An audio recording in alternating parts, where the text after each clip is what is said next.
Gang Investigators Association conference, which has never happened no matter how hard I or others have tried. But so thank you for joining. And for those of us who are joining us, Dan has worked for the justice system for 26 years. He spent 3 years as a correctional officer and 23 years with the Edmonton Police Service, obtaining the rank of inspector. Dan's current role is the inspector. Is this true? The current role is the inspector in the Research and Community Solutions Accelerator? It is, yeah. Oh, good. So I want to hear a little bit about that if you have time. I will. Dan earned his master's degree at the University of Cambridge in applied criminology, received the Wakefield Scholarship. He's currently a PhD candidate at the University of Huddersfield, where he received the Secure Societies Institute Scholarship. He's working in collaboration with the University of Alberta on the University of Alberta Prison Project, and is also a sessional instructor at the University of Alberta in the Sociology Department. His focus of study is the victim-offender overlap and looking at how research and evidence-based practice can create positive systems change. And with that formal introduction, I'll let you add anything that you want and take it away. Thank you. Thank you. And I just saw someone can rename me in Zoom. That would be great. Thank you. That's wonderful. I apologize. I'm on my brother's computer. I'm going to talk about myself a little bit just to give you some understanding of where I come from. And I'm going to apologize in advance because my slides aren't working, but that's no problem. So I come from a police family, actually. My dad was a police officer. My brother is a police officer currently, as am I. But growing up, I had friends that were not necessarily the people that my police officer father wanted me to hang out with. And actually, as a correctional officer, several of my friends were incarcerated in the institutions that I was working. And that gave me a really different view, I think, on this really strong delineation we seem to want to have in the justice system between good and bad. And sorry, something just happened there. Did my voice go up because my computer just flashed? No, okay. We can hear you fine. Okay, the delineation between this concept of good and bad, and I came into the justice system with this mindset that, we're dealing with people, and this conference really kind of intrigued me because we're talking about decriminalizing neighborhoods, but neighborhoods are full of people, and it's how we treat people and how our understanding of people, and I think a large miss for law enforcement over the past as many years as law enforcement's been around is a lack of understanding of who the justice client is. So my policing career, I've been in places like general patrol, foot patrol, community policing. I've been in our gang unit. I've been undercover operations, internal affairs or professional standards grants, investigating police misconduct, homicide section. So I've had a relatively diverse career in different spaces.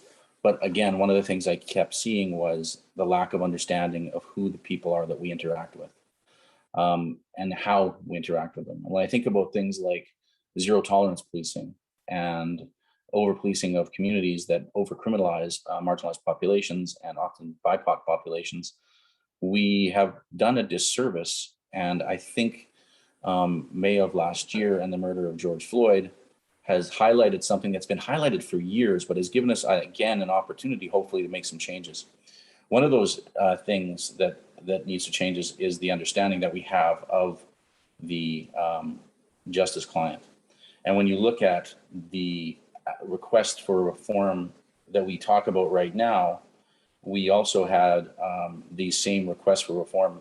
The one I remember most frequently is 1991 with Rodney King. And what's changed from 1991 to 2021? And I'm going to say not a lot and not enough. And I think that goes again back to understanding policing from a different perspective, and reimagining or evolving policing into a public health model. And in that, knowing who the justice client is. And I think words become important too. I don't like the word offender. I like the word justice client because a lot of times people, and I'll talk about this in a minute, how many people go in through both of those doors into the justice system, and how we should look at, oftentimes crime as a symptom of trauma and a symptom of other things. But I'm going to just talk about where this research comes from and how it appeared and how I became involved in it. I've been lecturing at the University of Alberta for roughly 8 years. Went back to school and got my master's degree, and the motivation for the research on the victim offender overlap was a case in Canada where a individual by the name of Gordon Domney, who was a Anglican priest at a youth center, sexually assaulted at least 13 young men. After this came to light many, many years later, almost 20 years later, what happened was one of the individuals walked out of the interview with the police and went home and killed himself. And when trial came up, or pre-trial came up, 5 of them were incarcerated in the remand center, so a place where people are awaiting trial. They were incarcerated in the remand center, and in that space, victim services refused to see them because they were bad guys. And that really motivated me to try to give a better understanding of who we are dealing with as justice clients. The University of Alberta Prison Project, so far we have interviewed over 800 incarcerated men and women in both federal and provincial correctional settings. And we've also interviewed over 200 correctional staff. The research is about the victim offender overlap. It's also about our fentanyl or opioid crisis. And we've done, our interviews are anywhere from 1 to 3 hours long. Just to give an understanding of the Canadian prison population, there's roughly 40,000 people incarcerated every day in this country. We have 2 systems. We have a federal system and a provincial system. The provincial system houses individuals that are 2 years less a day, and plus that remand that I spoke about. And the federal system is about 23,000 inmates, and roughly 3% of those are women. And the provincial system, about 13% are women. So, and currently in the provincial system, you have roughly 10,000 people who are sentenced and 12,000 people remanded awaiting sentence. And the interesting thing about the revolving door of remand is remand sentences, or the remand stays are between 1 and 7 days, where you take someone, you arrest them, you throw them in jail. For some reason on Saturday, they're extremely bad for society, but 7 days later, they're just fine. And in doing that, what we do is we interrupt anything that's going on in their lives. And we continuously perpetuate and this inertia of criminality and forcing people back into that world. And I also truly believe that we keep telling people, you're a criminal, and people will believe what we say. People, labeling theory is an old theory, but it to this day, I think it holds true, and people strive to the label that we give them. And I'm going to talk about that in a little bit more detail when I talk about some of the experiences of some of the individuals that we've interviewed. And you have these dominant narratives right now. People need to be punished for the crimes they commit. And the other side is prisons are horrible and should be abolished. And, from a policing perspective, I will tell you, of the 800 people that I have seen incarcerated, I would suggest, and this, when I say this, it doesn't make me popular in a lot of justice circles, that 3 to 5% of those people might need to be in there and the rest shouldn't be incarcerated. And we use incarceration as punishment, and then we punish people for the rest of their lives. I'm going to get into the research in a second, but I'm just going to talk about an individual that is very close to me. I've been very fortunate with a lot of the people that I've interacted with over the years, and even people that I've arrested and put in jail, I've maintained relationships with them. One young woman who has been out of the criminal justice system for 18 years, and she has been not using for 18 years. She is currently getting her degree in social work and counseling, and I had to write a letter for the school to accept her. And then when she tried to get placements for her placements from her school, she was getting denied. So we're very fortunate in the Edmonton Police Service. We have a place in our organization called the Help Team, which is human-centered partnership, liaison partnerships. I just happen to know the superintendent. He happens to be my brother. I met with him, and he is taking this young woman on as a student in that space. So we need to start thinking about not just how we incarcerate, but how long do we need to punish people for their past, and when are we going to, as a system, allow these individuals to move beyond, the single story of that single event in their life, or move beyond the trauma that led them to those events in their lives. So one of the things that we really found is trauma is the root cause of a lot of this. And when you look at the numbers of our 800 individuals, 95% of men and 97% of women have experienced a violent victimization in their life. The interesting thing about that, when I talk about that in many circles, specifically justice circles, whether it's with police or crown prosecutors or what have you, the commentary is, of course, there's victimization. They're involved in the criminal lifestyle. So my counterpoint to that is that 82% of men and 83% of women experience their first victimization prior to their entrance into the criminal justice system at the average age of 9 years old. So when you start to look at this impact of adverse childhood experiences and trauma and how this root cause has impacted them going on throughout their lives, we are solving the justice system the very wrong way. When you start to look at it, if you start looking at policing from a health perspective, the police are really an antacid tablet for pancreatic cancer. We are not going to solve the issue by solving the symptom or working on the symptom only. So what I want to do is I'm going to say some things. I'm going to give a little bit of a warning here. There's going to be some explicit comments, and I take them as they are. These are from our sample. I don't believe in the concept of giving individuals a voice. The people in our sample and these individuals, they have a voice. We need to elevate their voice. This one young woman says, family members molested me from a young age, and my daughter was a product of incest. I used to get raped by other people that would come into the house, and by the time I was 16, I was sold into sexual relationships with other people. One of our other participants says, an ex-boyfriend tried killing me, so I left him. And when I told him we were never getting back together, he snapped, started strangling me, and chased me with a fucking machete. Now, the interesting point about that one, on that specific participant, that was the only time she ever had police involvement as a victim, and it wasn't because she called the police. But the other thing that we have to start looking at is how do we make individuals feel like we are there for them?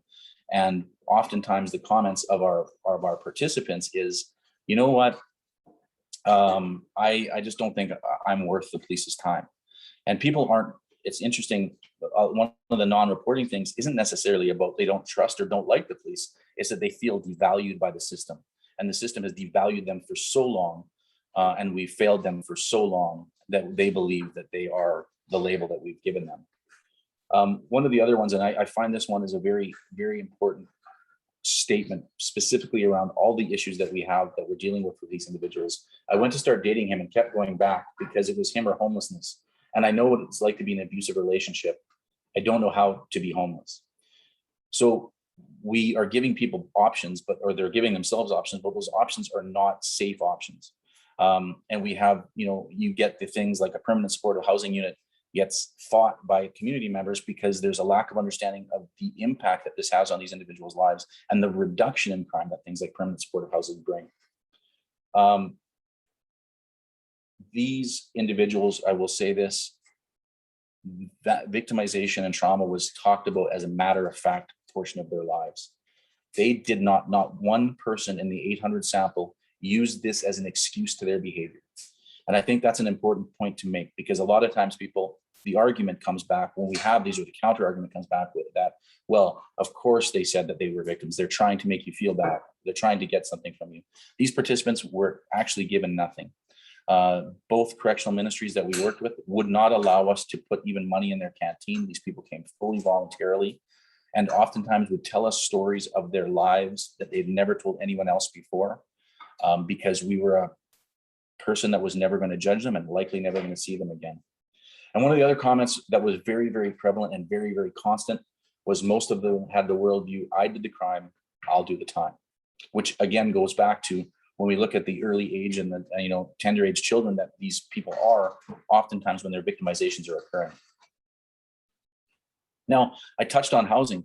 In our federal sample, we didn't do housing in the provincial sample, but in our federal sample, 73% of the women and 43% of the men experienced homelessness or houseless at some point in their lives. And we start to dissect other things. And I think this is where understanding individuals and human behavior is something significant.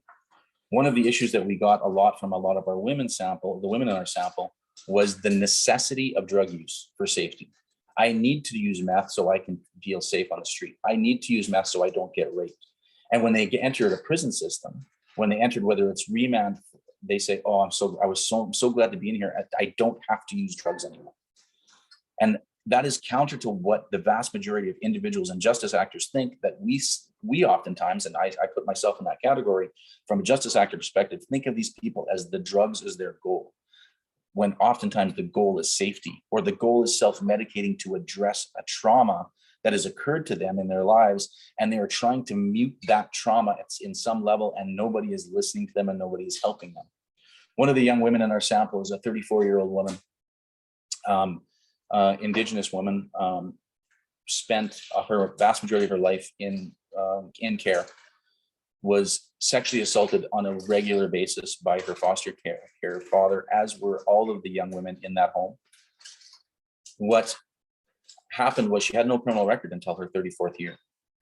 She walked into a bank with a handgun, robbed it, went outside, waited for the police to attend, got arrested, went to court, asked for a 5-year prison sentence. She had been on a list for cognitive behavior therapy for 3 years outside of in the community, and we never got that. She found out that she could get cognitive behavior therapy in 3 months in a federal prison. So she went and committed crime to get therapy.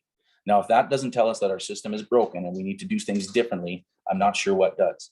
But if we have people that are committing crimes to get therapy or using methamphetamines to be safe, and when they come to prison, they don't want them, that's a significant finding. We look at drugs as an issue. 82% of all men and women in our sample use drugs, and 49% of all men and women have reported using drugs inside prison. And when I talk about drugs, I'm not talking about marijuana. Marijuana is legal in all of this country. We're talking about methamphetamines, fentanyl, opioids, heroin, cocaine. Now, we have this belief in our systems that drug use and people who use drugs are bad, and that's another thing we need to really work on. And oftentimes, why? Again, I go to why. The why is oftentimes it's a trauma response. It's how do I address the trauma that I'm experiencing? How do I address the trauma that I have? And I can't go to the doctor and tell them I'm suffering because I don't get access to those individuals. Even though we have a healthcare system in this country that is relatively free, what we don't have is free trauma services. We don't have cognitive behavior therapy that's free. We don't have free psychotherapist or psychologists. We have free medicine, and unfortunately, and this is where I'm not going to say that it's just the justice system. I'm going to say that the healthcare system needs to change too, because oftentimes in our healthcare system, the instant response from our medical doctors is medication. It's not addressing root cause that's requiring the medication. What it's doing is it's covering up the trauma that's been experienced. I'm not going to go too much more into the drugs, but I really want to talk about changing the conversation. I want to talk about how do we train police? I want to talk about how do we train justice actors, lawyers, judges, correctional services workers, social workers, people in the system that work with these individuals every single day. We need to talk about trauma. We need to talk about everyone thinks these are all choices that people are making, and there are. People do make choices, and people do need to be held accountable for choices that they're making. But let's look at what's creating this. To why are we making these choices? What's impacted in our life that's got us to the places that we're at? What we need to start working with public health. So when you start looking at the social determinants of crime and the social determinants of health, they're the same. You lay them over, or you take the crime out, and you have the same hotspots for health as you have for crime. So why are we always trying to hit this with the justice hammer? Why are we always trying to solve this by putting people in jail? Why are we always trying to solve this by incarcerating people? And why does it happen to be often that the police are asked to do this and solve this, when we know that the solve that we're doing isn't to solve? What we're doing is perpetuating a cycle of criminality and violence and victimization. There was an experiment done in the province of Saskatchewan where they looked at reducing incarceration rates by 11%. And when they did that, they reduced crime by, I think it was close to 20%. Don't quote that statistic because I don't have it in front of me. But when you take people out of the system and you give them opportunity, and they're not forced to go back into the system, and we're not reintegrating them every time they make a mistake, we have a way better outcome. One of the incidents that occurred in my city recently was, not recently, now it's almost 2 years ago, and this is where we have to really think about and have the police think about the actual impact of their actions. We had a young woman in Edmonton. She went She got herself into a situation that was uncomfortable. She called the police. When the police got there, she was actually leaving. The situation had resolved itself. They identified her. In identifying her, they realized that she was a parolee and she had a murder conviction from 1998. What they didn't know, and she'd been out of prison for 8 years, that she had a job and a house. But she did have a condition not to drink alcohol, and the police officer arrested her for her alcohol breach. In doing that, this young woman, 2 years later, is still incarcerated. She's lost her job, she's lost all her clothing, and she's lost her home. We ended up having a meeting with that police officer and this young woman because this really impacted her, and she wanted the police officer to see how it impacted her. And I can tell you the police officer's response was, "I never thought you'd still be in here." So what we also need to do is educate what the impact of our actions are as police officers. We need to educate people as to what possibly could come out of what you're doing. We also need to work, in my opinion, and when I look at the data that we get from our sample, is we need to really bring that public health piece in. Like I said earlier, the social determinants of health and crime are almost identical, and they fit in the same spots, and they create the same hot spots. And you have, if you're interested, Dr. David Weisberg and Dr. Claire White did research where they actually looked at hotspots of policing and looked at hotspots of health, and they are completely overlaid. So what do we start looking at? So what do we start thinking? So I can guarantee you in Canada, and I'm assuming in the States, that every single police officer has to take first aid training, probably every 2 years. And there's a thing called universal precautions for first aid. And in that, we teach people that they need to wear protective equipment, gloves, shields for their face to protect themselves from things like HIV and hepatitis C. And currently we're all in many places we've been wearing masks to protect ourselves from COVID-19. And don't get me wrong, I agree with that. But when you start looking at the numbers, 0.6% of the population in Canada has hepatitis C. 0.006% of the population has HIV. And at the time I wrote these slides, 2.17% of the population in Canada tested positive for COVID-19. But we teach universal precautions to make sure that we are safe and the individuals we're interacting with are safe because of potential contamination. If, like I said earlier, 96% of men and 97% of women experience violent victimization who are incarcerated right now, why are we not teaching that compassion is a universal precaution? And when we start thinking about compassion and the concept of procedural justice, and it's not what the police do, but how they do it, that become the impactful change. There's a huge difference between asking someone how their night is and saying, "Give me your ID." And there's different ways that the police can engage in conversations with community members. And there's different ways that the police can engage in conversations with neighborhoods. And it's not about criminalizing people. It's about being part of the fabric of those neighborhoods, engaging in a way that people feel safe. In Canada, we have a missing and murdered Indigenous women's inquiry, where we have a massive overrepresentation of Indigenous women who are murdered and missing in our country. And if you look at the statistics on that, it's increasing. So I believe it was from 1980 to 2016, they did the research, might have been to 2017. And in that, if you looked at it, it would show that 16% of murdered or missing women in Canada were Indigenous. Well, they make up 4% of the Canadian population. But if you cut 1980 to 1990 off and just went 1990 to 2016, 23% of our missing and murdered women are Indigenous, because the murder of Indigenous women is going up and it's on the rise. And we, and in some previous conversations that at this conference, the concept of colonization comes up, and the concept of how we treat our Indigenous populations comes up. And that is something that we have to really, really start to embrace, and we have to reconcile from a law enforcement criminal justice perspective. Now, in the missing and murdered Indigenous women's inquiry, recommendation 9.2 states, undertake training and education of all staff and officers so that they understand and implement culturally appropriate and trauma-informed practices, especially when dealing with the families of missing and murdered Indigenous women and girls and 2S LGBTQIA people. And I think we really need to start to implement these things. We can't change policing if policing is unwilling to change. And we can't change how we do these things if we don't start to train properly and give that understanding of who the justice client is. Now, again, I also believe that this has to happen in healthcare. Recently in Canada, we had a young Indigenous woman who was having a medical episode in a hospital in Quebec. In that, and at that time, she had Facebook Live open, and the nurses were caught making fun of her and calling her basically names and saying that she was nothing but trash. And it was a lot more vile than that. I'm not going to repeat it.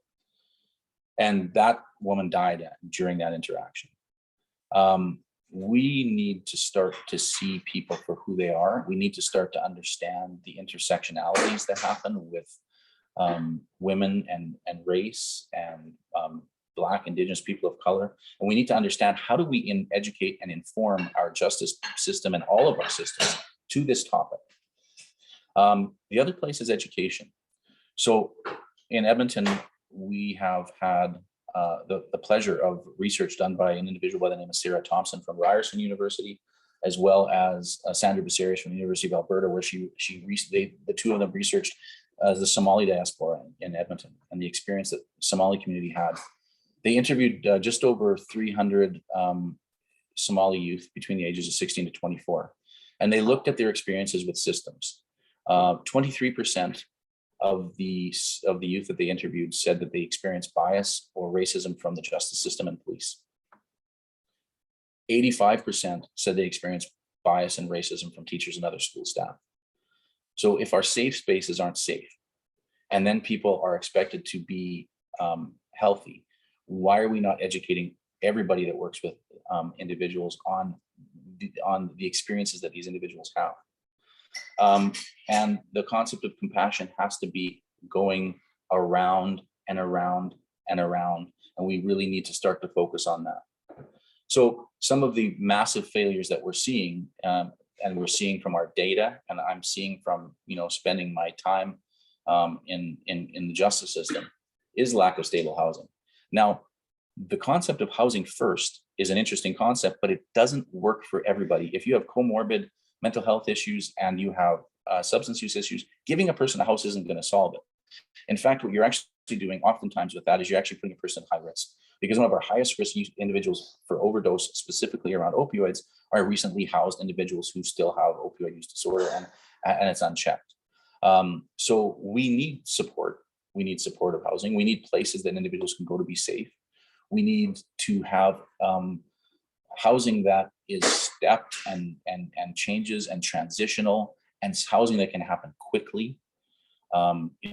We have individuals that are on the street for periods of time, and then we house them, and then they lose their housing, and potentially they go to the bottom of the list, right? And it becomes this churn and this churn.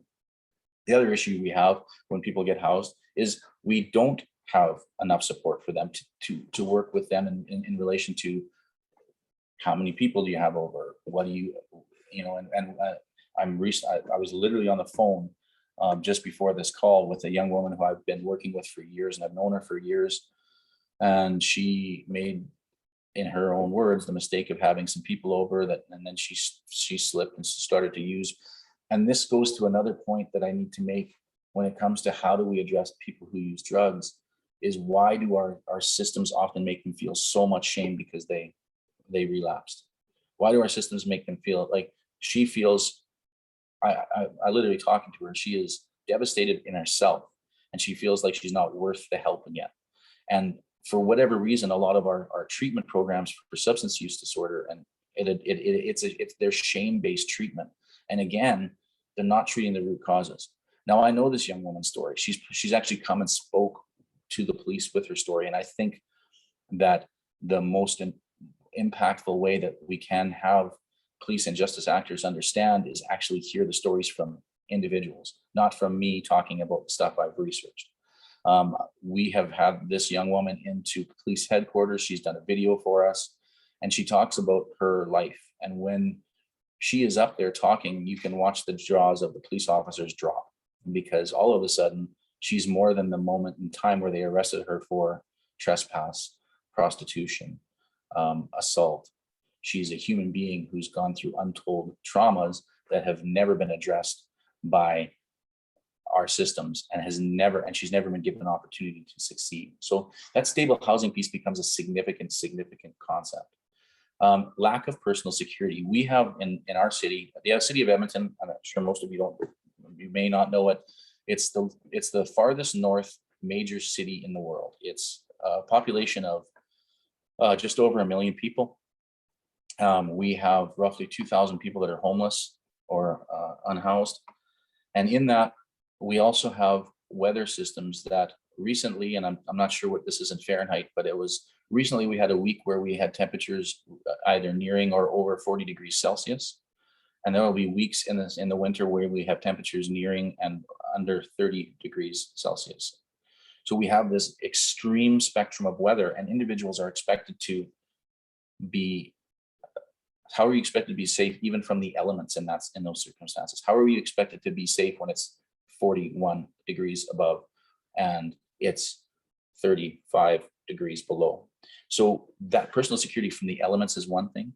Personal security from the predation that occurs, and one of the other things is we have this, this concept, and people in the community have a concept that people that are homeless are violent, or people that are homeless are dangerous, and that's not true. The vast majority of individuals who experience homelessness or precariously housed aren't dangerous. We did some work in our own organization, and we found out of the 2,000 people, 19 individuals were creating about 80% of the harm inside the community, both preying on individuals within the population of our unhoused, and others as well in places like our light rail transit or subway lines. Lack of service to manage addictions. What we have, and I think a lot of places have this, are abstinence-based programs only, where it's about you need to stop using drugs. Well, there are people that are never going to stop using drugs. So providing people with hydromorphone therapy and safe supply and those types of things, those are things that we're not talking about enough in the justice world. I know in Massachusetts, they started the PARI, which is the Police Addictions Recovery Initiative, where the police are getting taught about harm reduction, and the police are getting taught more about how to interact with individuals who are actively in addiction or substance use disorder, and how that this can, how to interact and not charge people. Because what we have done for years and years, and the US, I hate to blame the war on drugs, but the war on drugs is really a war on people who have suffered untold trauma, and the police were the hand of that. And again, how do we start to change that conversation? How do we start to change the conversation and make policing a compassionate space, and make people and have our members understand that we're dealing with human beings and understand their whole story? Oftentimes when I talk about this in recruit classes, and I talk about this with police officers, I use the TED Talk danger of a single story, because we as police officers look at someone in chapter 7 or 12 of their life and we think that's them, not realizing that chapter 1 through 10 were very, very different chapters.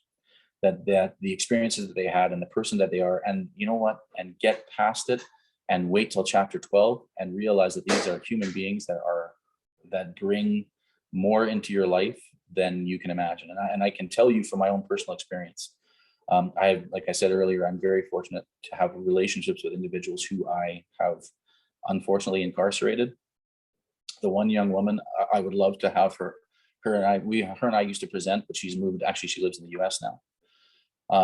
Her story was what I knew about it as a gang unit member. And this made me actually the previous session that I was in on the police misrepresentation of gangs made me really think about this specific incident. But I'm just going to tell you her story, because her story to me is one of the motivating factors for me as well in trying to make change. So when I was in gang unit, this young woman got connected with the leader of one of our Indigenous-based street gangs, which was called the Indian Posse. And the leader was incarcerated in a prison, and she became the de facto leader of this group at roughly 19 years old. She was very, very good at trafficking. She was very, very good at managing people.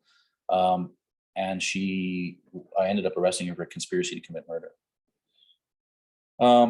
For whatever reason, when she got parole 5 years later, after having her daughter in prison while she was incarcerated, for whatever reason, she got a hold of me and said, I would like you to be my parole condition because you always treated me with some respect. This was 2006, we did the file. So 2009, she got out of jail on parole. So from 2009 till now, I have talked to this young woman every week. She now works in healthcare in the US. She has a degree.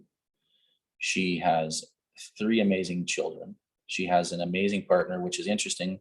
She made her partner drive up to Canada to meet me to make sure that I was okay with her and him being together.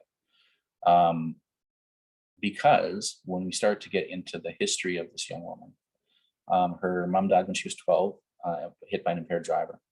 Her dad died when she was 16 from COPD related issues, probably as a result of his residential school time.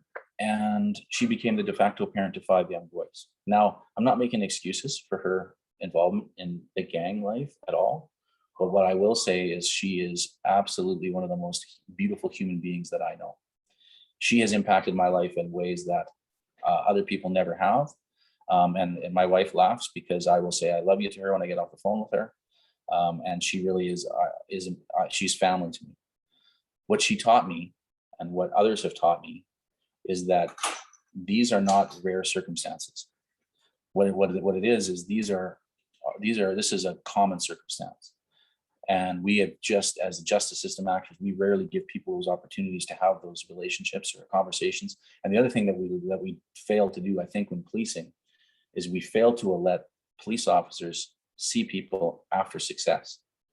Because oftentimes the police officers deal with the same people over and over again, but they may have dealt with someone 4 times, and then that person they never see again because that person goes to a different chapter in their life. Police never get to, where we don't allow it or we don't focus on it. We don't get to read past chapter 11, and we don't get to read before chapter 11. So there's this, it creates this us versus them mentality. And I know that for us to move past the current discourse that we have in policing, the current challenges that are faced by police agencies globally, we need to change how we train our members about who the justice client is. We need to change our conversations. We need to change how we address these things. And we need to do that in a hurry. And we need to do that in a way that we measure that we're in fact actually having an impact on the way that police interact. Because one of the biggest failings in police training, in my opinion, is checkbox training. Yeah, we did some bias awareness. Now everyone's good. We did some training on the Canadian Indigenous experience. Now everyone's good. And I go back to first aid. First aid is done every 2 years. Why are we not doing compassionate understanding of who the justice client is and the compassionate understanding of trauma every 2 years? So we continuously have that conversation. So we continuously bring that to the mind of the police officers that are interacting with these people on a regular basis, so they know that they're human beings with stories beyond that moment.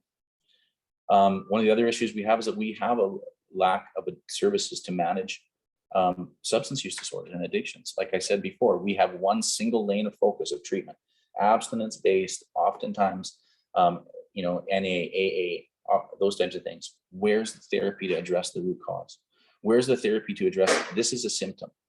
The vast majority of crime is a symptom. The vast majority of substance use disorder is a symptom.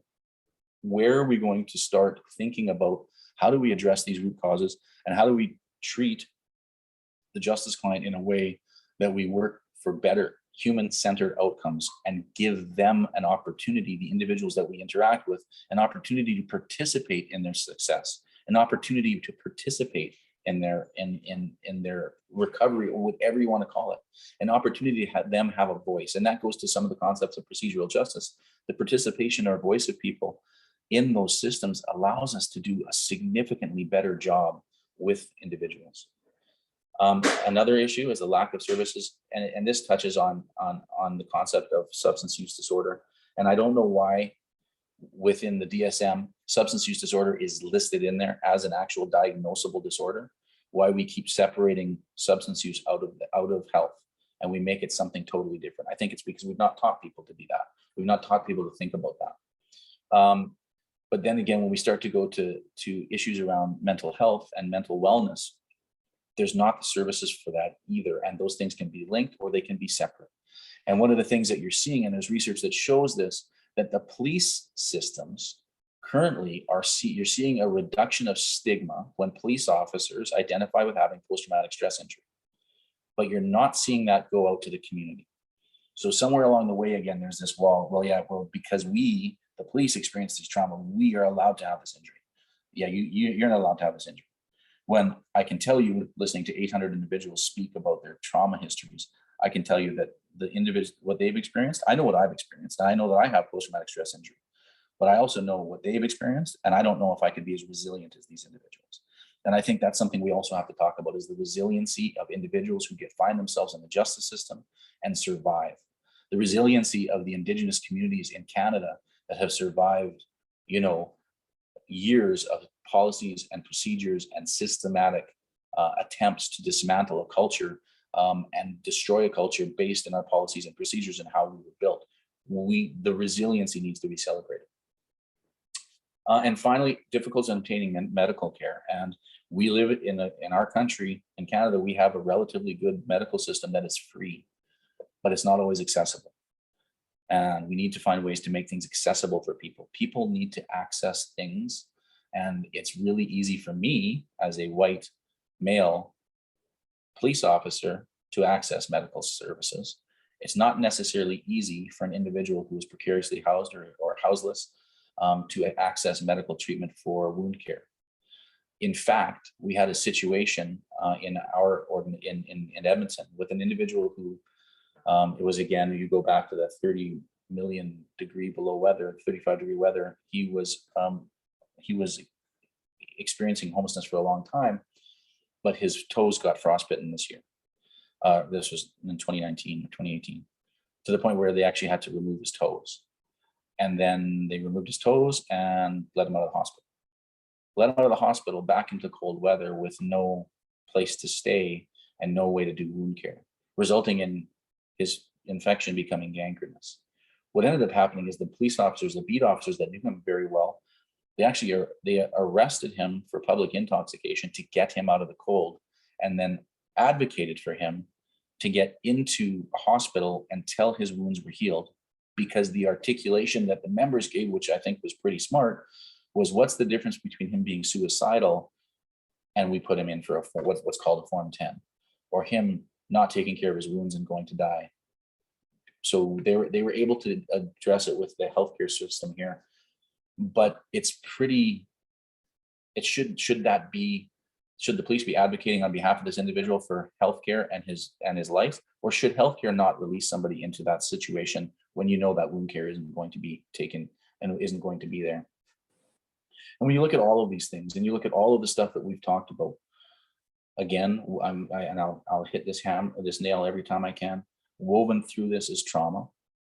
Woven through this is experiences that people have had that have led them down paths, that have put them in circumstances, and as the systems go, we have failed to address the root cause.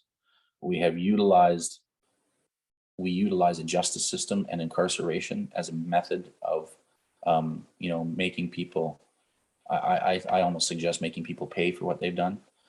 We talk about rehabilitation. I can tell you in our research, the access to programming is not even close to where it should be.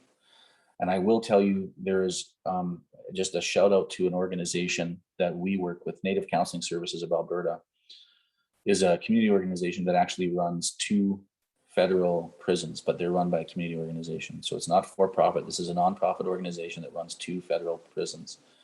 And one is called Stan Daniels Healing Center. The other one is called Buffalo Sage Wellness Center. Buffalo Sage Wellness Center has female individuals incarcerated there. Stan Daniels has men. And I'll tell you this, I go there a lot, and I actually participate in programs. They have a program called In Search of Your Warrior, which is an 8-week intensive program to understand your own traumas and to go through things. And at the end of that 8-week program, there's graduation, and I've been very fortunate and honored to participate in that graduation. And I sat with the men one day and I talked about a situation of mine. And as a young person, I was 18. I got into a bar fight, and I punched somebody and originally got arrested for assault causing bodily harm. I was let go. I often say for two reasons. My dad was a police officer and I'm white. And in sharing that with these individuals in that room, the one individual said to me, "I'm in here for what you got away with." And I think having those conversations and being in that space, and that program is very much about understanding people's histories and moving through in a culturally appropriate way.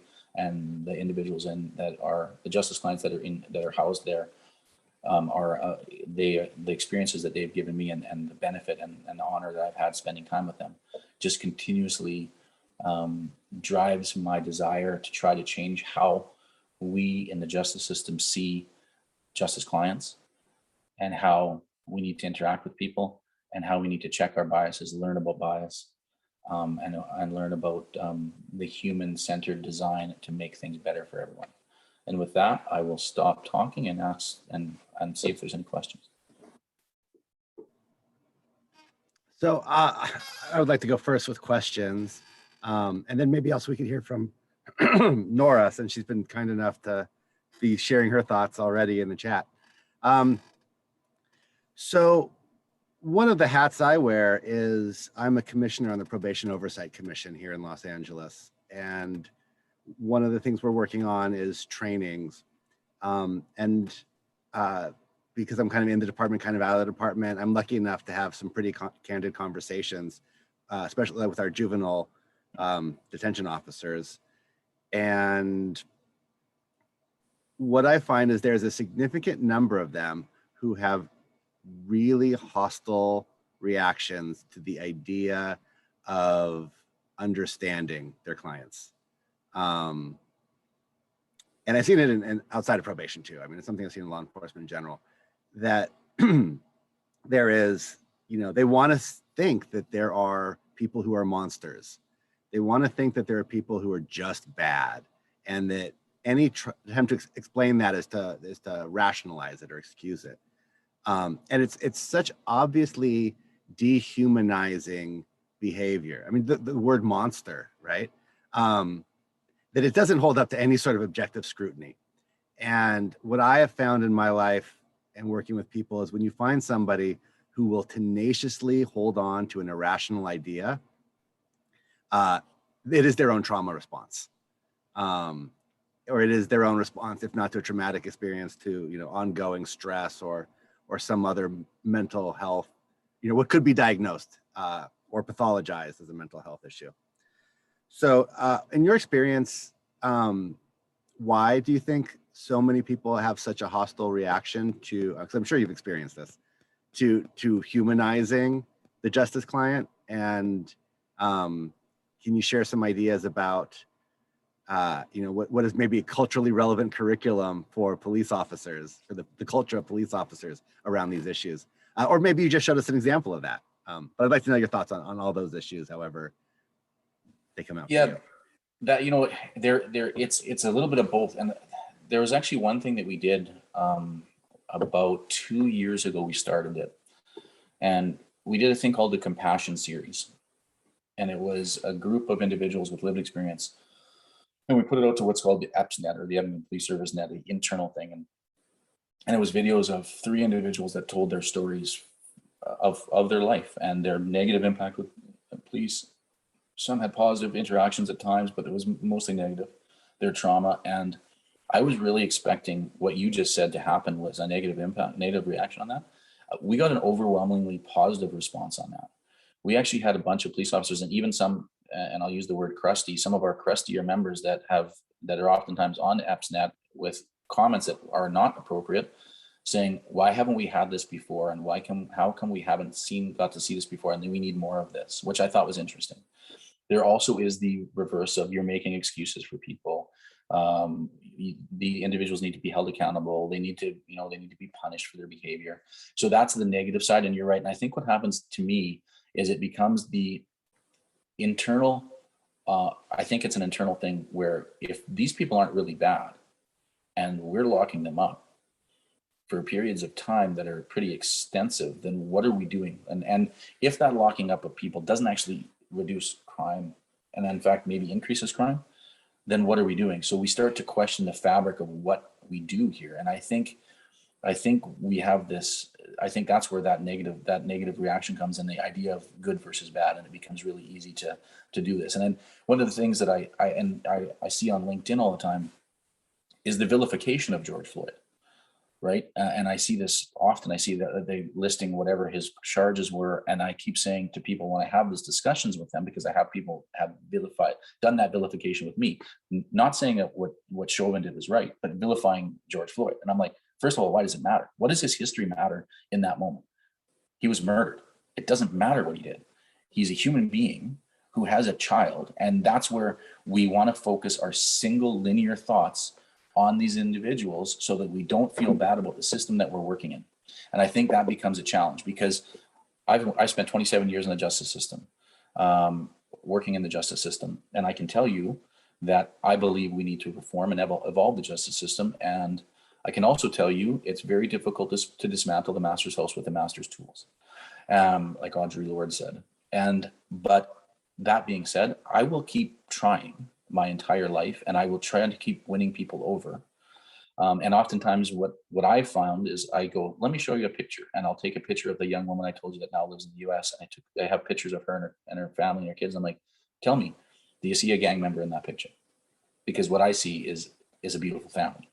So get beyond what you're thinking, and hopefully we can move the needle, and we can, and I believe in the rule of thirds. A third of people are going to get it already. A third of people are on the fence, and a third of people are never going to get it. But if we get that third of people that are on the fence, and we have 2/3 of people in the justice system believing in human-centered design and compassion, I think then we start to win.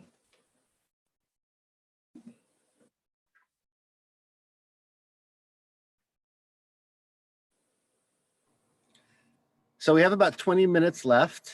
Dan, would you like to take questions, comments? How would you like to? I'm open to questions and comments, and if people disagree with what I've said, I'm good with that too. I've never learned anything from anyone who agreed with me. So, all right. Well, I think we have a small enough group that. I see Colleen raising her hands. That's great. So we'll start with her. Like I said, Nora, I see you in the chat, so I'd like to hear from you also. But maybe we'll just let people unmute and speak or ask their questions, and I expect everybody here will be more than gracious if we end up talking over each other on accident. So, Colleen. I get frustrated with calls to train police because I think some of the stuff isn't trainable away. That some people, we have like people who are attracted to policing because of white supremacy and the desire to exert power control over others. And you can't train that away. You have to deal with that in hiring. I also don't think the police should be the person of contact for a lot of this. I think more of the training needs to come from police dispatchers in saying no to callers when callers call in, and actually punishing people for wasting public time, police resources, by calling them about homeless people. I defend pro bono here in San Diego, homeless persons who are charged with crimes for survival. And there's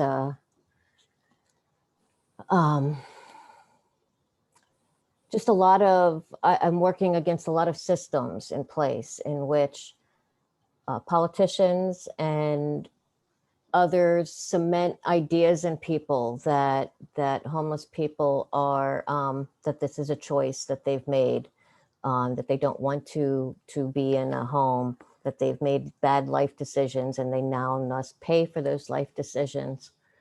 And so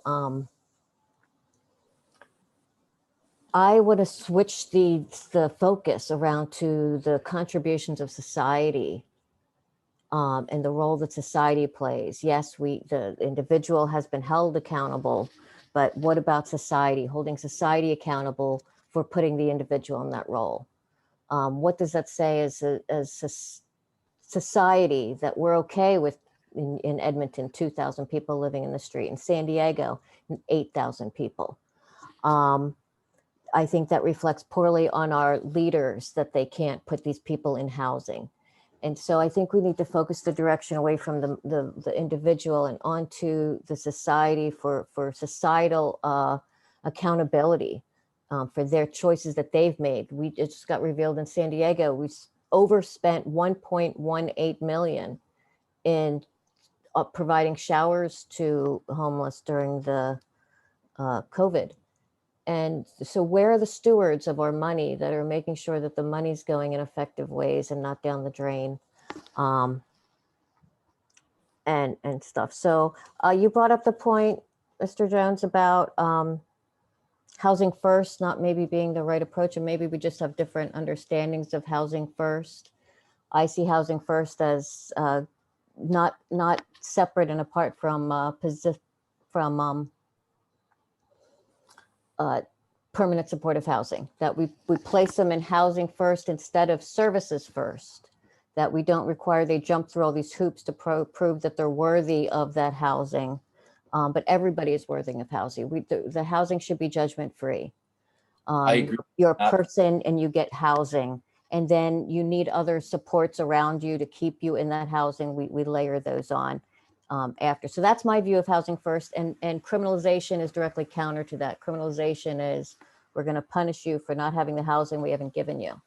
No, I agree with you on that, as long as there's support. My issue with housing first is when it's just housing, and I take you from this and put you in a house and I give you no other support. Right. I'm 100% with you. I actually have gone with our city and spoken to different communities about supportive housing. And I agree that you're right. You shouldn't have to jump through it. Housing should be given to you quickly. But my concern often is, and like we have had overdose deaths often, when we just take someone, put them there without any support. So we're on the same page. I probably just wasn't clear in what I said. And there's definitional problems in different places, but it's just so frustrating. I'm looking through my notes here. So Adam Smith talks about how you motivate people to the invisible hand stuff, and that's money, recognition, and shame. I've used that myself to try to shame government leaders for not doing enough in this regard. But the same applies to people and how we try to motivate them through money, recognition, and shame. And you said you become the label that we've given you. So I think we really need to look as a society at how we're labeling people, and how, when those labels become self-fulfilling, the role that we've played in getting them to that point. So instead of shame, there's money and recognition. We could give more recognition to people for the achievements that they've made, based on their life trajectory, not on a normalized life trajectory. And we could give money for people, money incentives for them to go up that are clear. Get to this level, get $1,000 kind of thing, like in your pocket, in order to get them into the more social bonds. I've done a lot of thinking about this. There's a Fable of the Bees poem that came out in the late 1700s, that the whole premise of this poem was that there's a lot of industry that gets promoted around thievery and bad actors, and that helps everybody in society. And so it's okay that there's all these bad bees out there that are doing evil in the world. And it gave a justification for being evil because of that. I think a lot of people find a lot of rationalizations for just not being nice people, and they could do the right thing, but they have this black robe on, or they have this uniform on, and that gives them license to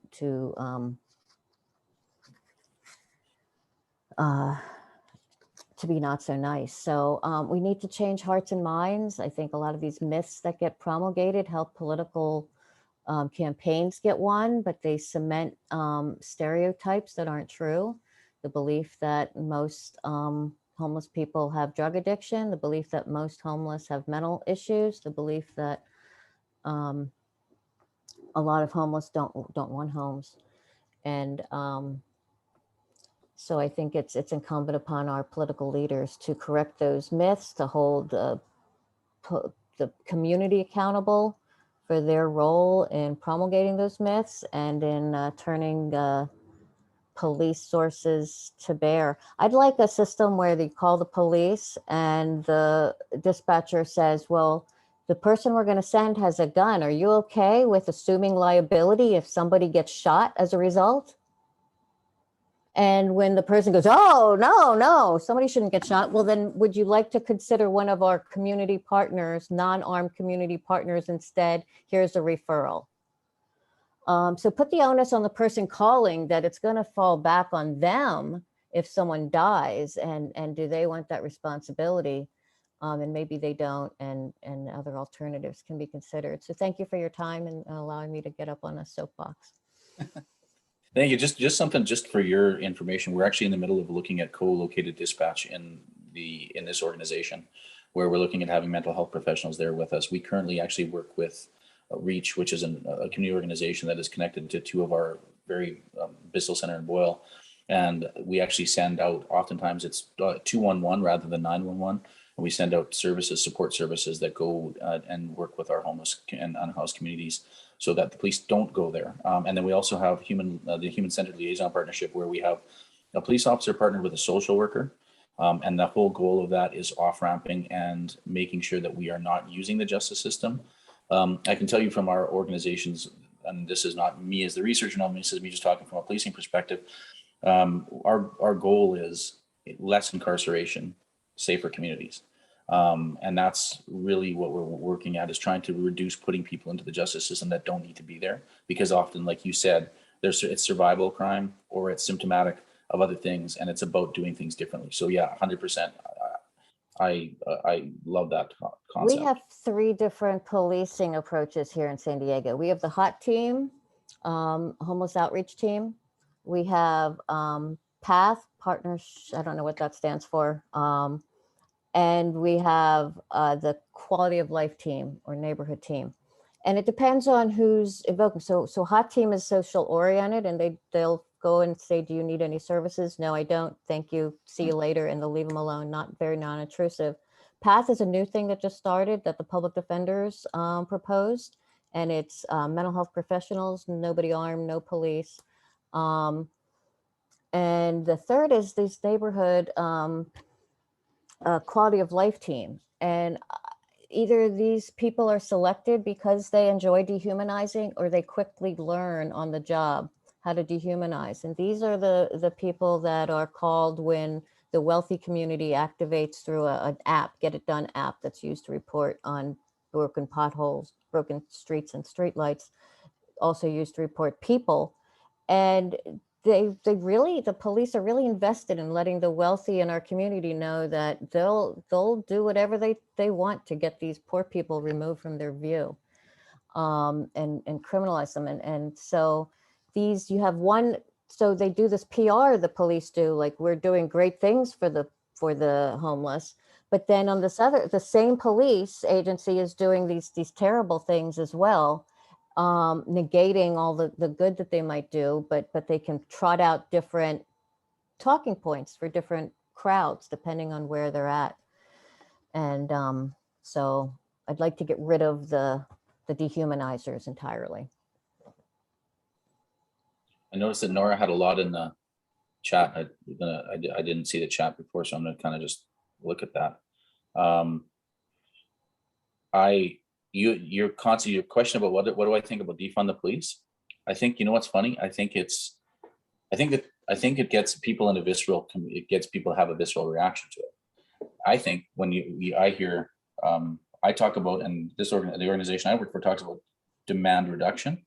Well, demand reduction and defund the police are the same thing, because if we reduce demand on the justice system, that means we need less money. And then that money, like I said before, cognitive behavior therapy, if we start to do things differently, well, the police need less money. One of the interesting things that we did in our city in Edmonton is we did a money in the system. We looked at how much money is actually in our social safety system. And this is something it's $7.5 billion a year that comes into our social safety network. And a lot of that money isn't really accounted for properly. I think with $7.5 billion a year, that's 7 Dallas Cowboy stadiums a year that we could build. I don't need 7 Dallas Cowboy stadiums a year, but I think what we could do with $7.5 billion when it comes to housing, when it comes to all these things, if we had alignment of all of our services and we had individuals that were able to go, yeah, we're going to, because I think it's roughly 147 agencies in Edmonton are funded to work on intimate partner domestic violence. We work with about 6 of them. We don't know what the other 140 some are doing. So it's about, let's align all the money. And if it means you take money from the police budget, then you take money from the police budget. But if it means we've got this money out there and then you can reduce the demand so much that maybe you just don't need as many police eventually because we're doing things right. I think what, you've seen in the States, and I don't know, I'm not down there, but I've read what's Minneapolis, and there's issues with violence and all kinds of stuff now. And I had a really good conversation with one of the counselors down there talking about how do we reimagine and how do we reimagine how we police. And Colleen, you make a point. Who's being attracted to the police, to policing? And that's an excellent point. And when I teach in universities, one of the things I do, I teach criminology or teach intro sociology, and I always ask, who here is interested in policing? And oftentimes you get a couple hands up. And by the end of the class, because I talk about policing needs different, we need people with different thought processes to come through. And then we need to allow them to be different once they're there. You can't have people that are different and then train the different out of them and make everyone the same when they leave there and then lose your diversity of thought. But we need people to be thinking different. And it's interesting when you look at the history of policing in the United States, there's an individual by the name of August Vollman. August Vollman was a police chief in Berkeley, California, and later became the professor in the University of Chicago, and actually started the American Society of Criminology. August Vollman said, if a police officer doesn't arrest somebody the very first year they're a police officer, they're doing their job, because the police officer's job is to deter crime, not arrest and detect. And I think somewhere along the line, we've lost what our role is in the community. And when you start looking at things like, broken windows theory and zero tolerance, what you're doing is going into communities that are already suffering and giving people tickets for riding their bicycles on the sidewalk. When you go to, a higher income community and people are riding on the sidewalk and no one gets a ticket, well, that's disproportionate policing. But then if you look at things like actually hotspot policing that is done, Christopher Coper from George Mason University, where you go into these spaces and you don't have action imperative. You actually don't try to find people with drugs. You don't actually search their pockets. You don't stop and frisk. You just go there and you're there for 10 to 16 minutes in places that have high crime issues. And you're there saying hello to people and then you leave. Research shows that doing nothing, the police just being present and in that presence is being procedurally just and will reduce crime by 30 to 80% in those places. But for some reason, we have taught the police that they need to do something. You need to go to that space. You need to write them tickets. You need to get some street checks. You need to check people's pockets. And then we'll celebrate the fact that you got 3 grams of meth off somebody. No. And Nora, you make a comment about quotas, and I always hear, well, police, I've heard this no, we don't have quotas, but we report on it, right? We report our outputs, not our outcomes. We need to start measuring outcomes of success. And really the truest outcome of success for any city that is policed is a reduction in crime severity, at the same time, a reduction of people going to jail. If you reduce the incarceration and you reduce the crime severity, you're successful. That is the only 2 measures that really, really matter. When we talk about we've arrested this many people, we've seized this many guns, those are outputs. They're not outcomes. And that's where, and even I remember going through the promotion process when I became a detective. My question was, well, how many search warrants have you written? And I'm like, well, I've written probably 100 search warrants and 12 wiretaps. Well, it doesn't mean no one knows if they were good. Like, no one asked me if they held up in court, or nobody asked me if I could be a terrible search warrant writer, but I had a number, right? And we used to have, they say no quotas, and they'd ask you, well, how many street checks did you write to get into beats? Like it's about how do we change what we're trying to do. And really, when you think about it, we've seen increases in crime in the vast majority of major cities in North America over the past 10 years. And we keep doing the same thing. That's kind of like the definition of insanity, right? Doing the same thing, expecting a different result. And we need to really, and that's why I often say policing doesn't need to be reformed. Policing needs to evolve. And it needs to evolve into a way that is human-centered, compassionate, and health-based. Because when the social determinants of health and the social determinants of crime are almost identical, like I said earlier, why are we policing those communities and those neighborhoods with the hammer of justice rather than with a care and compassionate health lens?